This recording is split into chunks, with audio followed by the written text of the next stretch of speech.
அதிமுக மாநிலங்களவை சீட் தராவிட்டால் மனுஷியாக இருக்க மாட்டேன் அப்படின்னு தேமுதிக பொதுச் செயலாளர் பிரேமலதா விஜயகாந்த் பேசியதாக ஒரு நியூஸ் கார்டு வைரலாகி வருகிறது. அதன் உண்மைத்தன்மை குறித்து பார்க்கலாம்.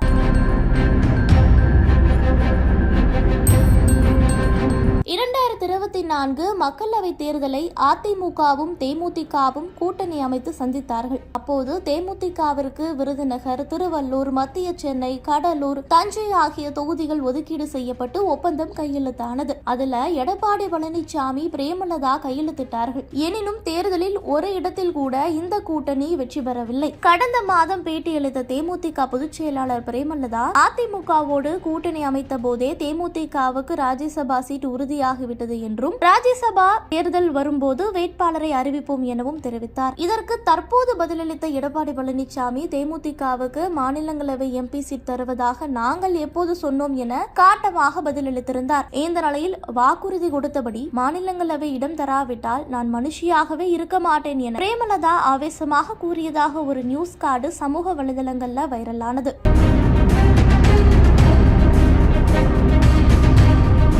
அப்போது ஒரு எக்ஸ் பயனர் ஒருவர் அந்த நியூஸ் கார்டை ஷேர் செய்து, அப்படி போடு பழனிசாமியை பொழந்துகட்டு என்று விமர்சனம் செய்திருக்கிறார். மற்றொரு எக்ஸ் பயனரோ எடப்பாடிக்கு சோதனை மேல் சோதனை என்று குறிப்பிட்டு கேலி செய்திருக்கிறார். வைரல் நியூஸ் கார்டின் உண்மை தன்மை தொடர்பாக சந்தேகம் எழுந்த நிலையில அது குறித்து சஜக்குழு விசாரணை தொடங்கியது. அதாவது புதிய தலைமுறை டெம்ப்ளேட்டில் வெளியான அந்த வைரல் நியூஸ் கார்டை கூர்ந்து கவனித்தோம். ஒரிஜினல் கார்டுக்கும் வைரல் கார்டுக்கும் எழுத்து வடிவத்தில் வித்தியாசம் இருப்பதை கண்டுபிடித்தோம். மார்ச் 4ஆம் தேதி 2 மணி அளவுல நியூஸ் கார்டு வெளியானது அப்படின்னு சொல்லி அந்த கார்டுல குறிப்பிட்டு இருக்கிறது. அந்த நேரத்துல புதிய தலைமுறை சமூக வலைதள பக்கங்கள்ல கார்டுகளை ஆய்வு செய்தோம். அப்படி எந்த நியூஸ் கார்டும் பதிவிடப்படவில்லை என்பதை உறுதி செய்திருக்கிறோம். மேலும் இது தொடர்பாக புதிய தலைமுறை டிஜிட்டல் பிரிவு நிர்வாகியை தொடர்பு கொண்ட போது வைரல் கார்டை தாங்கள் வெளியிடவில்லை, அது போலியானது, தங்கள் பெயரில் சமூக வலைதளங்கள்ல பகிரப்பட்டு வருகிறது என்று விளக்கம் அளித்திருக்கிறார். உண்மையில எடப்பாடி பழனிசாமி கருத்துக்கு பிரேமலதா பதிலடி கொடுத்துள்ளாரா என கூகுள்ல சர்ச் செய்தோம். அதுல எடப்பாடி பழனிசாமி ராஜ்யசபா சீட் மறுத்த அடுத்த சில மணி நேரங்கள்ல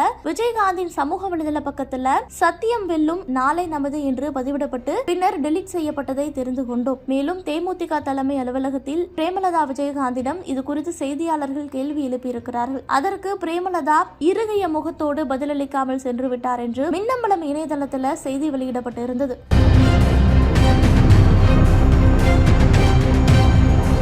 இது தொடர்பாக பாலிமர் செய்திகள் யூடியூப் பக்கத்திலும் தேமுதிகவிற்கு ராஜ்யசபா சீட் பிரேமலதா கொடுத்த ரியாக்ஷன் என்ற தலைப்பில் வீடியோ வெளியிடப்பட்டிருக்கிறது. அதுல செய்தியாளர்களின் கேள்விக்கு பதிலளிக்காமல் பிரேமலதா செல்வதை உறுதி செய்து கொண்டோம். இப்படி இருக்கையில மாநிலங்களவை சீட் தராவிட்டால் மனுஷியாக இருக்க மாட்டேன் என பிரேமலதா எந்த இடத்திலுமே சொல்லவில்லை. அது குறித்த கேள்விகளுக்கு ரியாக்ஷன் செய்யாமல் சென்று விட்டார் என்பது சஜக்குழு விசாரணையில தெரிய வந்திருக்கிறது. அதாவது மாநிலங்களவை சீட் தராவிட்டால் மனுஷியாக இருக்க மாட்டேன் என பிரேமலதா கூறியதாக வைரலாகும் நியூஸ் கார்டு போலியானது. பிரேமலதா அப்படியான எந்த கருத்தையுமே தெரிவிக்கவில்லை என்பதை சஜக்குழு உறுதி செய்திருக்கிறது.